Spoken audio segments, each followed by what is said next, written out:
guys, it's Mrs. Simmons. I am here to talk about feminist criticism. Remember that this is only one approach to literature, and I hope that you approach it with an open mind and don't get too hung up on that F word there. First thing I want you to understand is that literary theory is always simply a lens that we put on and use to view the text that we're reading.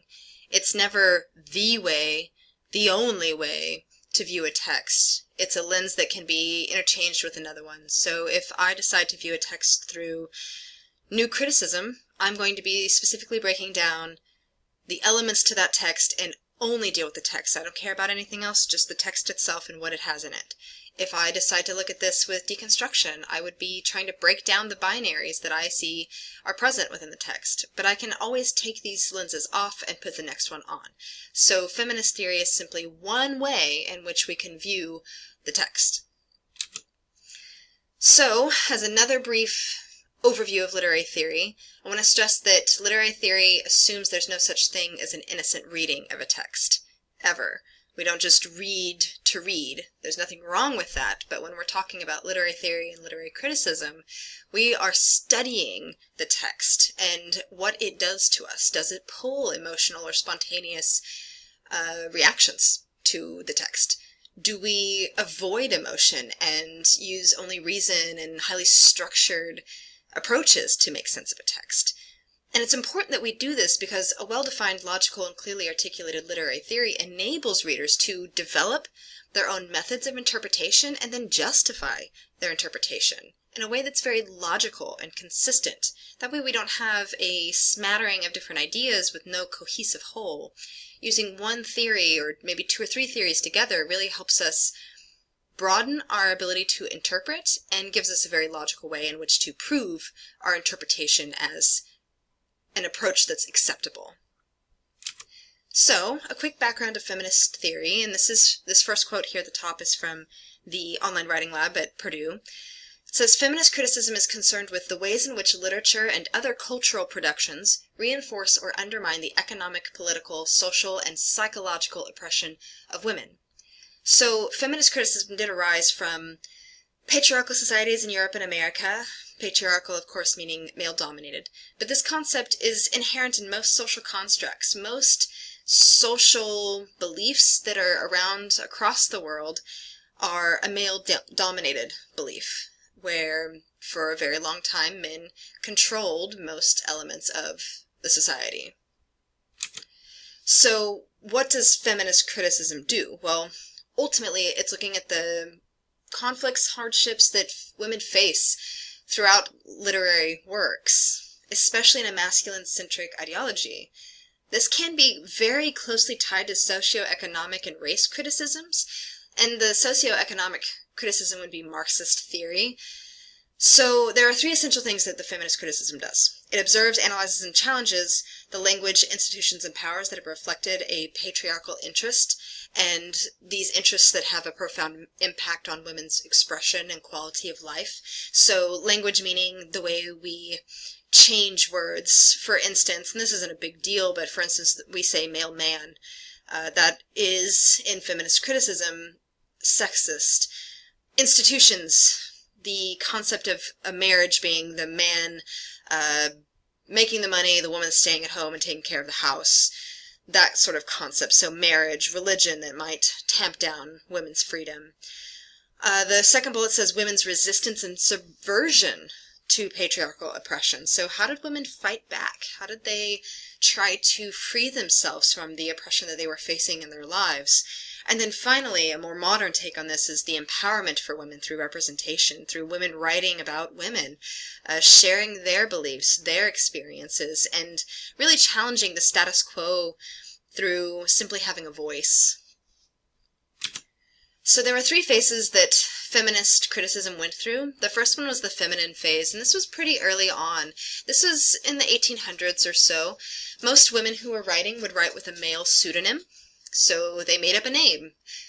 Charlotte Bronte of Jane Eyre, that we are reading soon, in fact wrote under a male pseudonym, Currer Bell, and later revealed that she was a woman. Lucky for her to positive reviews, but she had to fake it for a while.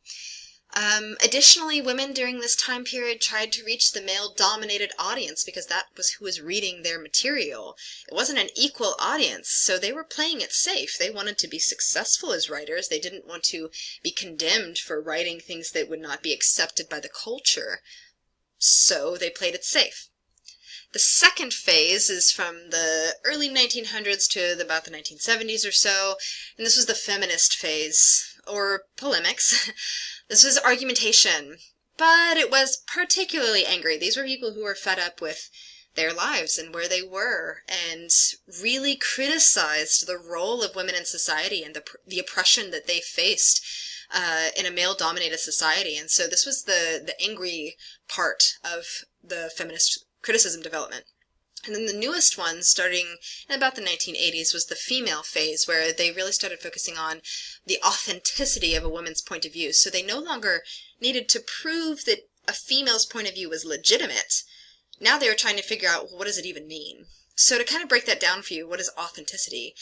They were trying to decide, what does it mean to be a woman, and a woman in a modern society? So they tried to almost do opposites and realized that didn't work.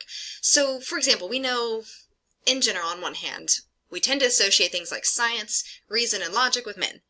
So then does that mean, on the other hand, women must be unreasonable and illogic? No, that's not a satisfactory answer. So then let's do something more like deconstruction. There's reason versus intuition, logic versus emotion. Well, does that mean then that men can't be intuitive or emotional, and conversely that women can't be reasonable or logical? No, that is also not a satisfactory answer. It's obviously not the case, and so they had to lead themselves down a more authentic path to figure out what a woman's point of view was, and it really started to recognize the fact that a woman can be authoritative and logical, but also compassionate and thoughtful in what they do with their lives. So when I did this over new criticism, structuralism, and deconstruction, I had questions to ask while you're reading a piece of literature. So I have some questions here. I know it's a lot. Bear with me as I go through and kind of explain some of them. So the first question says, how are women characters portrayed in literature? That's an important question. How are they treated by others? How are they described? If the text is written by a man, how do they describe the woman? Does the woman fall into the category of trying to make a female character particularly beautiful when perhaps she doesn't need to be? So that's something that we really want to look at, is how they're portrayed. The second question says, what opportunities are available to them compared with men? So a comparison there of what they can and cannot do. The third question, what values are gendered? Or to make this a little more simple, what constitutes masculinity and femininity? What values do we tie to masculine and feminine qualities? The fourth question says, what is reinforced or challenged in this status quo? So remember, this can tie with race and socioeconomic status, but it's really this concept of what is reinforced, what is challenged when it comes to status quo. And then the next question is, how does the female character subvert that status quo? How do they go against it? So what is reinforced or challenged, and then how is it reinforced or challenged? The next question is, how are gender relationships portrayed? That's really important. This is something that we've been dealing with since the dawn of man. How do men and women get along? How do we make this work in a world where sometimes equality isn't really there? And if it is there, what problems are we still facing? The next question says, do characters take on traits from opposite genders? How so? Does this change others' reactions to them?